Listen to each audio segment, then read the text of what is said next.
Great news for America. The ratings challenge Jimmy Kimmel show has been canceled. Those are my words. Those are the words of President Donald Trump, who wrote, "Great news for America. The ratings challenged Jimmy Kimmel show is canceled. Congratulations to ABC for finally having the courage to do what had to be done. Kimmel has zero talent and worse ratings than even Colbert, if that's possible. That leaves Jimmy and Seth, two total losers on fake news NBC. Their ratings are also horrible. Do it, NBC. President DJT." This announcement by President Donald Trump came after ABC pulled the plug on the Jimmy Kimmel show, and Jimmy Kimmel's show was canceled because Jimmy Kimmel made disparaging remarks not only about Charlie Kirk, not only poked fun about his death, talked about how Charlie Kirk was responsible for his own murder, which is pretty vile, but also falsely accused the killer of following the political ideology of President Donald Trump. He falsely claimed that Tyler Robinson, who's been now charged with 7 counts, including the murder of Charlie Kirk, was a MAGA supporter, when that is absolutely not true at all. Several syndication companies, including Sinclair, Nexstar, two of the largest ABC syndication companies in the country, already pulled the Jimmy Kimmel show off the air.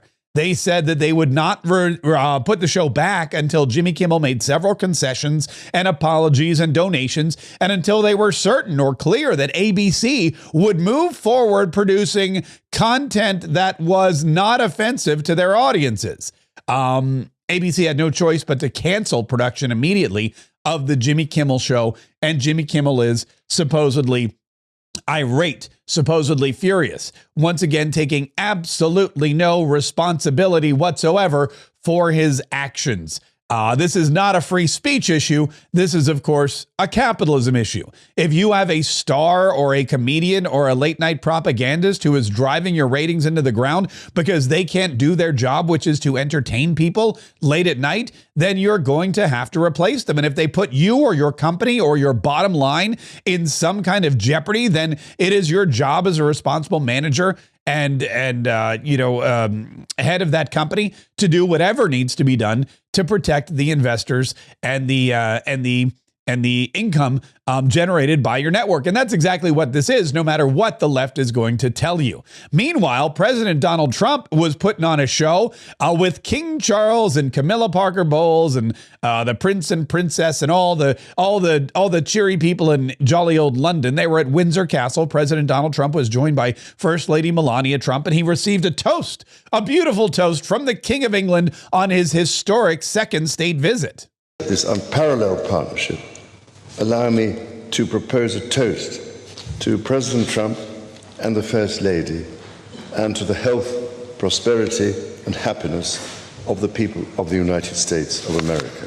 Yeah, it's very nice. And then, of course, Donald Trump was allowed time to give his toast as well, which he did, and he had the entire room in stitches. Privileged to be the first American president welcomed here. And if you think about it, it's a lot of presidents, and this was the second state visit, and that's the first, and maybe that's going to be the last time. I hope it is, actually. But this is truly one of the highest honors of my life. Such respect for you and such respect for your country. For many decades, His Majesty the King has epitomized the fortitude, nobility, and the spirit of the British monarchy and the British people. He's dedicated himself to preserving the glory and unique character of this kingdom, restoring life to the rivers and streams, supporting the works of its artists and composers, planting trees and gardens in its countryside. And I just visited one of the most beautiful I've ever seen that you just completed, and protecting the architectural integrity of cities, villages, and towns. He has uplifted the poor, cared for rural farmers, and tended to wounded veterans like nobody else. I'll tell you that I just stood in line and shook about 150 hands, and the King knew every single person and every single company, and some of them had bad names like XYZ-Q3, and he knew every one of them, or at least I think he did, because nobody was complaining. I was very impressed with that. Yeah, Donald Trump putting on a show in the UK. He's meeting today with Keir Starmer, the prime minister, on Downing Street to, I guess, discuss some other issues. Probably first and foremost will be Ukraine, as well as NATO, and probably some free speech issues will be popping up as well. And speaking of free speech, that brings us back to Charlie Kirk, where Vice President J.D. Vance has been holding down the fort while the president has been gone. And he's been, of course, heralding Charlie Kirk and his name and his legacy, while at the same time restoring in the United States the issue of hate speech and reminding everybody that political violence will not be tolerated. Exceptionally talented individual. People don't realize how integral he was, how important Charlie Kirk was. He helped us staff the administration with solid people like Secretary Chavez DeRemer. He made sure that when we hired somebody, that it was a smart person, but it was also a kind and decent person.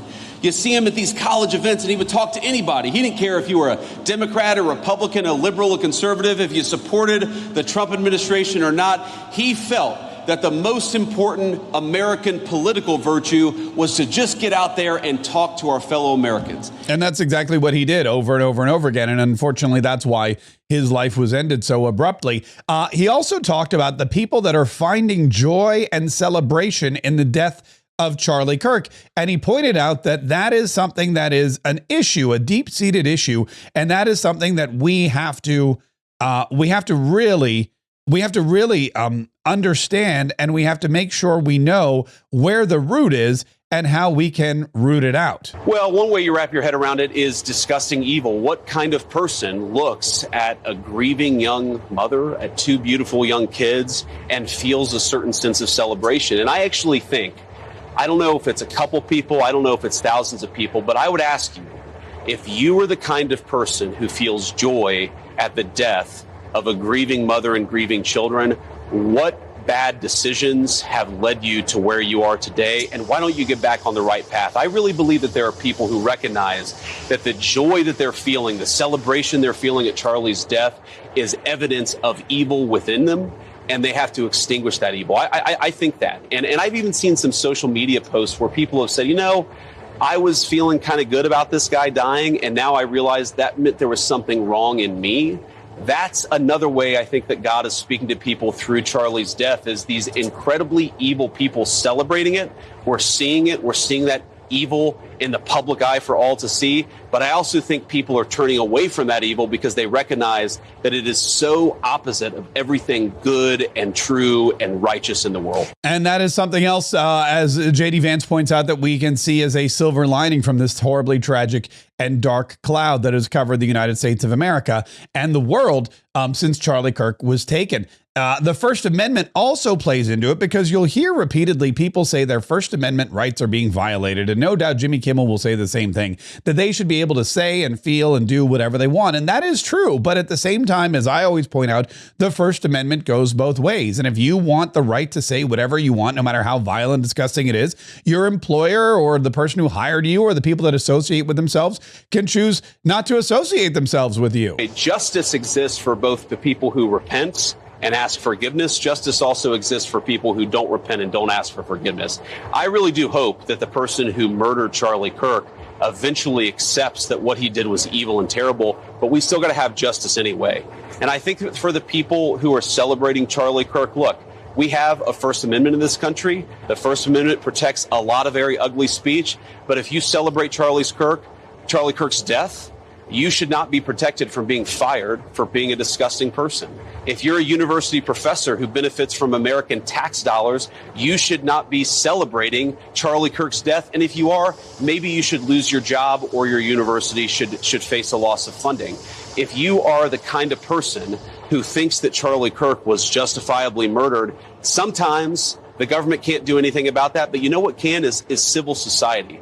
And I've actually been gratified to see all these people standing up and saying, yes, we have free speech, and yes, we have free debate. But if you're celebrating the death of a young father, you ought to pay some consequences for it. And the American people are rising up against that evil. It's a great thing to see. And those consequences will hopefully allow some people to have some kind of self-reflection so that they don't do these kinds of things in the future, or they realize that no matter how much you disagree with somebody, cheering on their death or praising their murder or idolizing the person that pulled the trigger, all of those things are bad, whether it's an insurance CEO or Charlie Kirk, the head of Turning Point USA. All of those things are reprehensible and should be dealt with. Linda McMahon, the Secretary of Education, released a statement, and she said, look, we know that a lot of teachers and a lot of college administrators are celebrating Charlie Kirk's death. And oh, by the way, we're not going to stand for that either.